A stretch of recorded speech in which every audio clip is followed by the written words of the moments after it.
So I've been out in the garage working on some crap, some stuff unrelated to the Cobra, and I just got this in the mail, and it's still it's the 14th, and I'm not supposed to get this till the 20th, so I'm gonna stick it in there now, see what's up.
Nothing.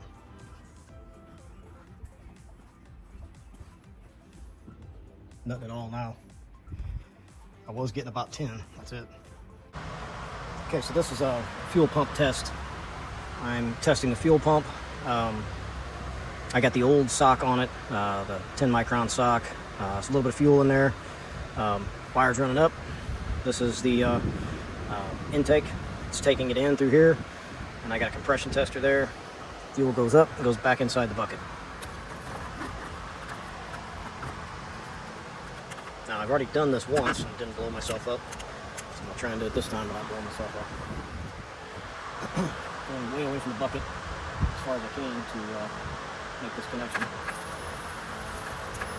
Alright, so there we go. It's pumping.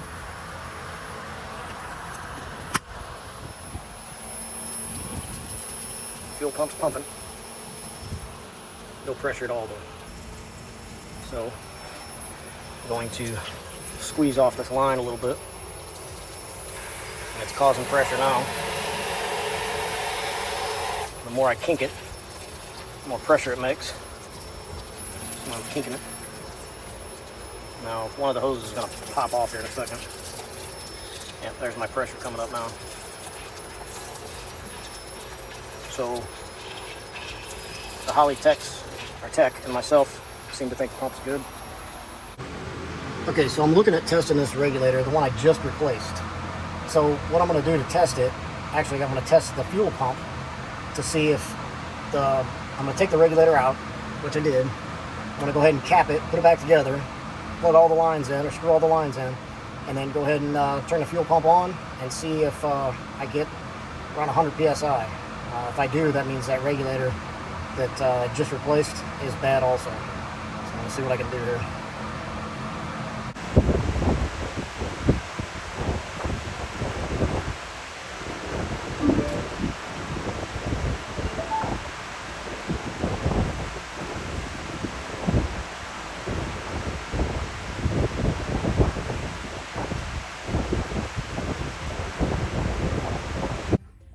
Okay, so I'm leaning towards proving that this is the culprit of the entire situation. This is the original regulator, the Holley Sniper System regulator. This goes in the Holley's, the normal Holley carbs, EFIs, and also in the, it does not come in the Stealth. the Stealth, you have to have that other other regulator, which is that one there. And I have that one, as you can see earlier in this video. But I'm going to try and prove that this is wrong, or this is the problem. Hopefully it is. It'll probably be the cheapest solution. So in the process, I have, just to make sure that I'm getting a full solid 12 volts rather than coming from the car, which I can test that too, which it's never been an issue before. So I know that it's probably fine. But to eliminate it, I went ahead and made a male plug here to go on this to bypass the one from the car. And I ran it to 12 volt supply, 12 volt power supply. Now this should give a full solid 12 volts to the fuel pump, and it should not show up any pressure because this is out of the car at this point. So I did start the car and run the, not start the car, but I did turn the ignition on and fuel pump ran and no pressure. All right, so it should be the same situation with this now that I've wired this up like this. So, and this gives out a solid 12 volts or 13.8 it says there. So, there we go. Pump is running.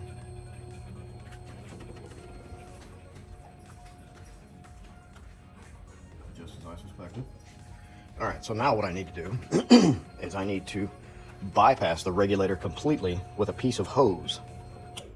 With a piece of hose that I can kink, because I don't want to kink my stainless steel braided line. So I'm going to put a section of hose in between. I got a -6 to a barb and a -6 to a barb, and then put a piece of hose on the barbs.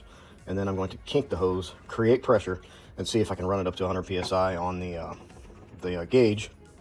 And once I do that, then I'll know for sure that it's this damn thing. So there ain't no real way to tell if they're bad.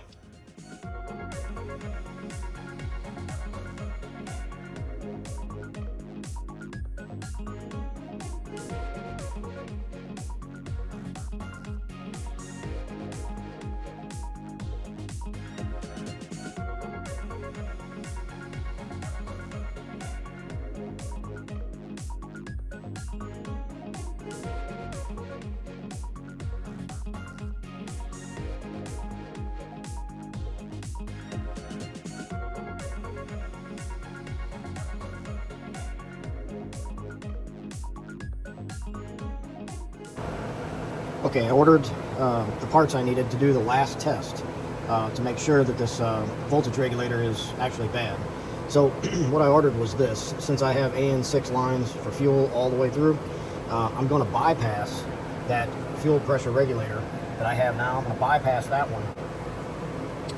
So this will bypass the entire fuel pressure regulator and filter combo there by just going around it, turn the fuel pump on, start pumping fuel, and then kink the hose and see if it brings up the fuel pressure. If it does, that means the fuel pump, at that point the fuel pump is actually good, and it's the regulator itself that has failed.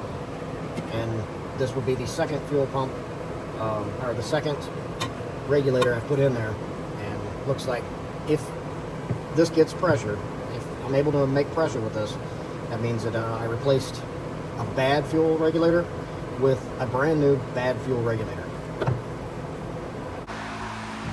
Okay, so I bypassed the line. This is going to the front of the car, to the EFI system. This is coming from the fuel tank, and this is the return that's been capped off, completely bypassing the filter and regulator. So, kinked it. Well, right now it's running 10 psi. So it's got 10 psi just like this. So I kinked it once, it went to 0. Kinked it about 3 or 4 times, still went to 0. And then it just pretty much stays at 10 like this, and that's the most I can get. Even if I slightly kink it just a little bit, it still stays at 10. So, I don't know. Now I'm leaning back towards it being the pump. I'm gonna test the power to the pump from the car.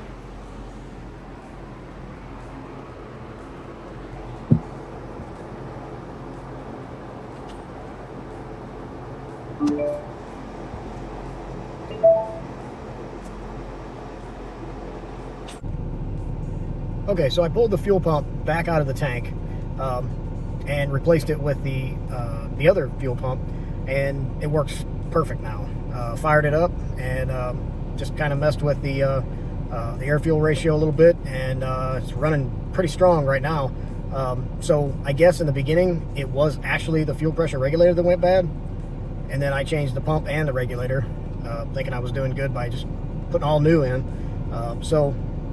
The original pump that I had, I guess, was actually bad.